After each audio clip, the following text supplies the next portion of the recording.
Hi எல்லாருக்கும். இன்னைக்கு வந்து நம்ம வெண்டைக்காய் கிரேவி எப்படி செய்யறதுன்னு தான் பார்க்க போகிறோம். இதை பச்சடின்னு கூட சொல்லலாம். 2 சப்பாத்தி சாப்பிட்ற இடத்துல 4 சப்பாத்தி சாப்பிடுவோம். அவ்வளோ டேஸ்ட்டாக இருக்கும். தோசை சாதம் எல்லாத்துக்குமே டேஸ்ட்டு சூப்பராக இருக்கும். ரொம்ப ஈஸியாகவும் செஞ்சு முடிச்சிடலாம். வாங்க அது எப்படி செய்யறதுன்னு பார்க்கலாம். அதுக்கு அடுப்பில் ஒரு கடாய் வந்து வச்சுக்கோங்க. நல்லா வெண்டைக்காவை கழுவிட்டு தண்ணி இல்லாமல் நல்லா தொடச்சிட்டு இந்த மாதிரி கொஞ்சம் பெரிய பெரிய பீசஸாக கட் பண்ணி எடுத்துக்கலாம். இப்போ இதை வந்து வானலில் சேர்த்துட்டு எண்ணெய்லாம் எதுவுமே சேர்க்க வேண்டாம். அப்படியே நல்லா வந்து ரோஸ்ட் மாதிரி பண்ணிக்கலாம். ட்ரை ரோஸ்ட்டு தான். அதில் இருக்கிற அந்த வளவளப்பெல்லாம் போய் நல்லா இந்த அளவுக்கு வரும். இந்த அளவுக்கு சுருண்டு வந்ததுக்கப்புறமா இப்போ நம்ம வெளியே எடுத்து வச்சிடலாம். ஒரு தட்டில் போட்டு நல்லா ஆற வச்சிருங்க.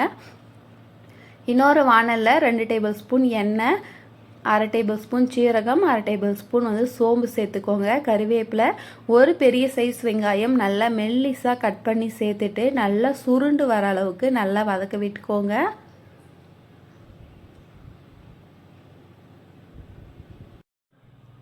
பாருங்க, இந்த அளவுக்கு வந்து நல்லா சுருண்டு வரணும்.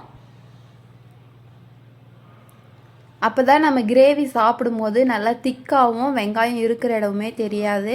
இப்போ இதில் ஒரு 4 பல் பூண்டு, சின்ன துண்டு இஞ்சி நல்லா பேஸ்ட்டாக அரைச்சி இதோட சேர்த்து பச்சை வாசனை போகட்டும்.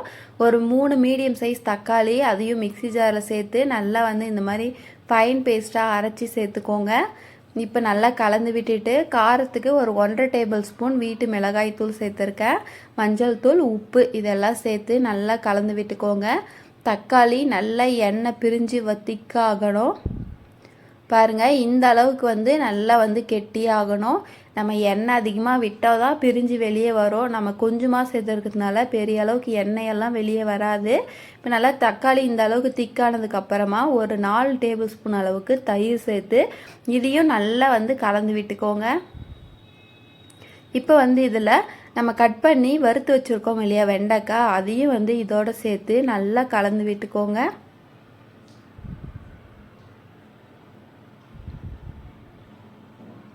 நல்லா இந்த மசாலா காய் எல்லாம் கலந்து வர அளவுக்கு நல்லா வந்து மிக்ஸ் பண்ணி விட்டுக்கோங்க.